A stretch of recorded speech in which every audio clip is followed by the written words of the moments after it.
Hello boys and girls, did you know that God has a favorite type of underwear? No, not that one. This one! It's white, it has special Freemason marks, and the female version must have sleeves. Oh, sleeves are not required anymore. Yippee! Today we're gonna go balls deep into the history of the temple garments, known to the heathens as magic Mormon underwear. Why is wearing these a requirement to make it to the highest level of heaven? And how have the garments changed over the years? This is the Panda Tower channel, and welcome back to my Mormon series. Smash that subscribe button or Joseph Smith will appear under your pillow sheets. Oh my god, bro. Oh, hell. The origin of the temple garments is kind of obscure, but we know they surfaced back in the 1840s, around the same time Joseph Smith introduced the endowment ceremony. Back then, the garment was actually a one-piece suit that went from the wrists to the ankles. Yeah, like a sacred onesie. Mormons see the garments as the latest entry in a long list of divinely assigned clothing. For example, God made some coats of skin given to Adam and Eve after they were expelled from the garden. And in Exodus 28, he also appointed priests to wear linen breeches. Official LDS videos also draw parallels to other religious clothings, such as the robes of priests or the Muslim skull cap, basically saying, look guys, other religions have their own sacred clothing, so there's nothing weird with our temple garments, okay? Stop making fun of us. And yeah, Mormons are not the only ones with religious clothing, but the only difference is that they're expected to wear the garments 24/7. The original garments had 4 marks engraved in them. The square on the right breast, which represents honor, a compass on the left breast, symbolizing an undeviated course towards everlasting life, and 2 horizontal lines, one in the navel and one above the right leg, symbolizing how every knee will bow down before Jesus. These first 2 symbols, the compass and the square, are taken straight out of Freemasonry. Like, this is not a conspiracy. Joseph Smith was deeply influenced by the Freemasons, and many of the rituals associated with Freemasonry, such as the secret handshakes and sacred names, are still practiced in the temple. When the garments wear out, you can't simply just dump them into the trash. No, you're supposed to cut out the sacred symbols, burn them, then cut the rest of the garment into little pieces and dump them in individual sites. That way you're not able to reconstruct the garment anymore. So much ritual over dumping an old piece of clothing. Now that's all nice and good, but you might be asking yourself, Panda, how can I get my hands on one of these sacred underoos? Well, dear viewer, first, you must receive your endowment at the temple, which is one of the ordinances that will allow you to reach exaltation, basically the highest version of heaven, the celestial kingdom. To be temple worthy, you have to meet several requirements, such as agreeing with the tenets of the church, supporting the current president/prophet, keeping the law of chastity, no ATMing and soaking please, Sexy. and of course paying 10% of your income to the church, among other things. Once your priesthood leader thinks you're temple worthy, he's gonna give you a temple recommend. With this clearing, you can now go to any LDS approved store and buy your new garments there, which are available in a variety of materials. The default color for the garments is white, which represents purity, but special concessions are made to certain Mormons, such as those working in the military.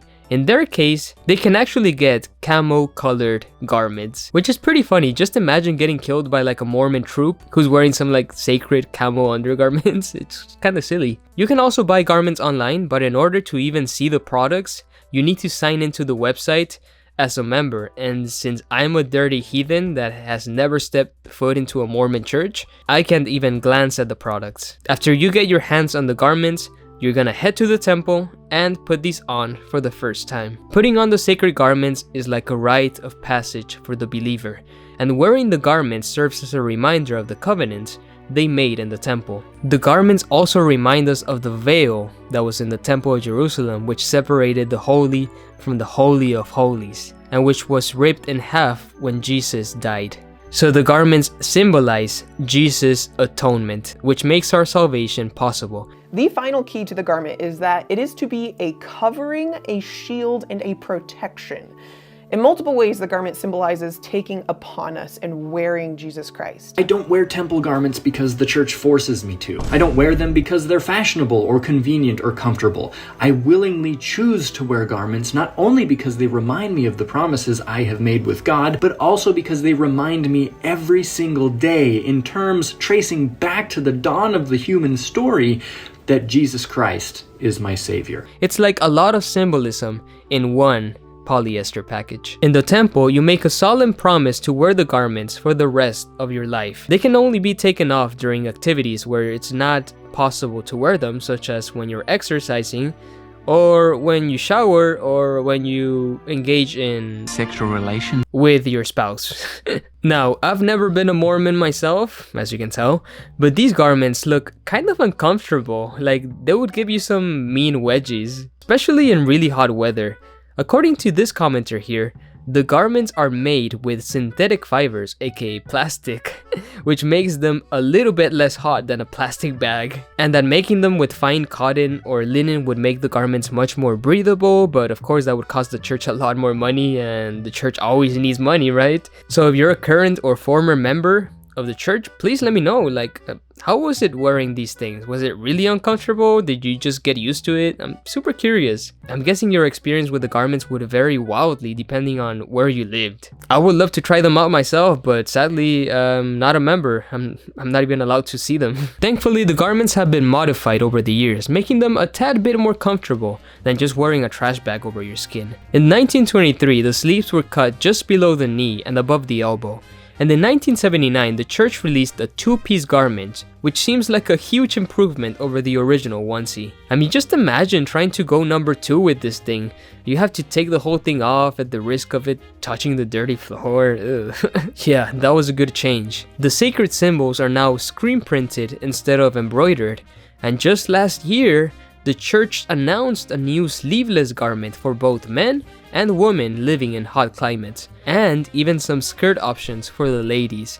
Big news for Latter-day Saints. Now, this has not been officially confirmed by church news yet, but some international members are seeing new garment styles in the church's online store. On the website, if I change my country to Kenya, for example, it looks like there are sleeveless options for men and women, and a couple of different slip options for women. I repeat, only available to those living in hot places, such as Africa and the Philippines, which is insane. First of all, why not just make these styles available in all countries? You know, Texas also gets pretty damn hot. Also, after so much emphasis was placed on not altering your temple garments, this feels like a complete 180.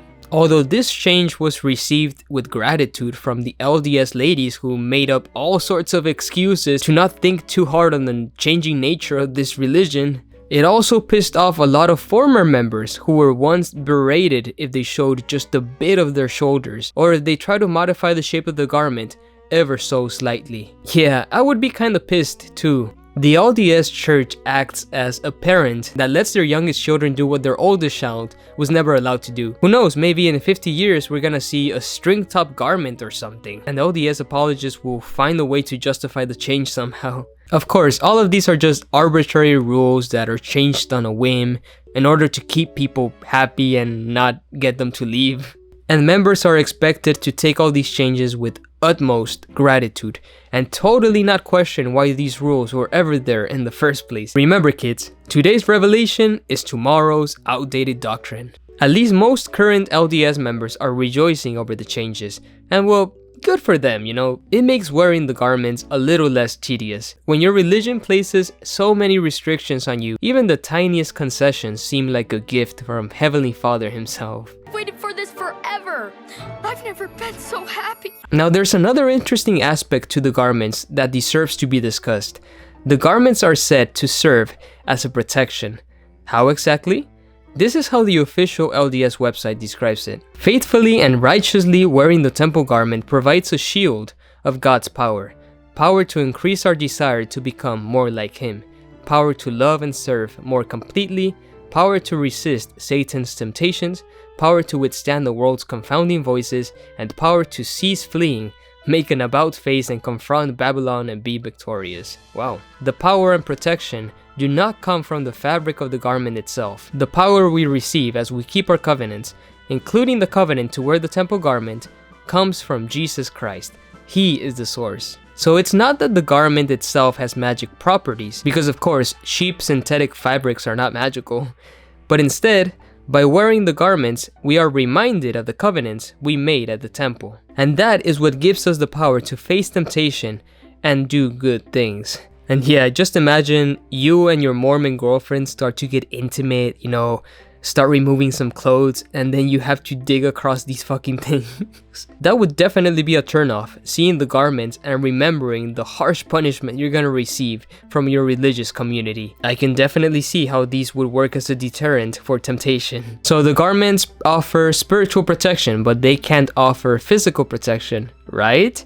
Wrong! Because the official church teachings do not always align with the Mormon folk religion, what your everyday member actually believes. And there's this kind of urban legend that the garments will actually offer some type of physical protection to its users. Just go on Mormon YouTube channels and you will see a lot of anecdotes of members being physically protected by their garments. And this belief actually has a fascinating origin. Here, I will let a believing Latter-day Saint explain it for you. This rumor probably started in 1844 when Joseph Smith, Hiram Smith, Willard Richards, and John Taylor were attacked by a mob while in Carthage jail. Joseph and Hiram were killed and John was shot up pretty bad. John later said that he, Joseph, and Hiram had removed the garment prior to traveling to Carthage because of the hot weather. So at the time of the attack, only Willard Richards was wearing the temple garment, and only Willard Richards escaped virtually unscathed. This led many people, including members, to believe his garments physically protected him from harm. Oh, Joseph Smith, if only you would have worn your sacred garments that day, you wouldn't have been shot while jumping out of a window. Don't leave the house without your garments, boys and girls. You never know when you're gonna need them. So again, if you're a current member or a former member of the LDS Church, let me know, like, was this an actual belief that went around the church of the garments offering you physical protection? I want to hear your stories. Type them down in the comments below. Now, covering these topics is really fun, but keep in mind, to Latter-day Saints, the temple garments are not a laughing matter. The LDS website actually claims that referring to the garments as magic underwear is offensive to the religion. So imagine how offensive it must be to a believer when they see a former member pulling out the sacred garments and trying them off in front of a camera. I mean, that has to be like super scandalous, right? But also like super liberating for the ex-member. Now, I personally don't have a problem referring to the garments as magic underwear because I'm under no obligation to respect any wacky ritual. And magic underwear just sounds kind of cool, to be honest. Like you're literally wearing Jesus in synthetic fiber form. I'm telling you, Mormon lore goes so unbelievably hard, and it would be so amazing only if these beliefs weren't taken so seriously by more than 20 million people. Now, there is so much more to say about the garments.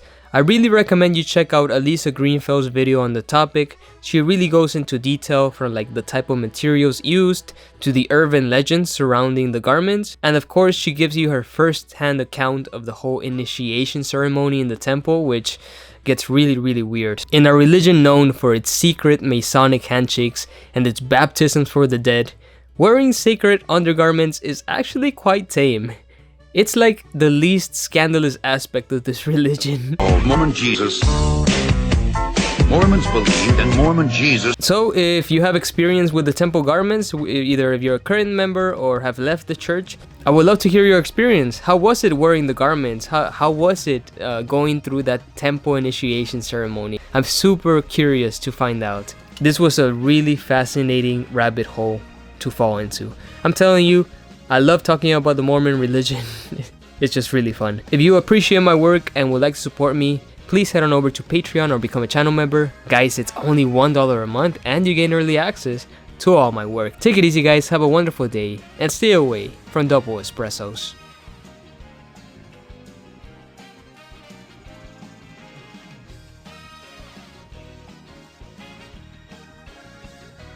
Bah.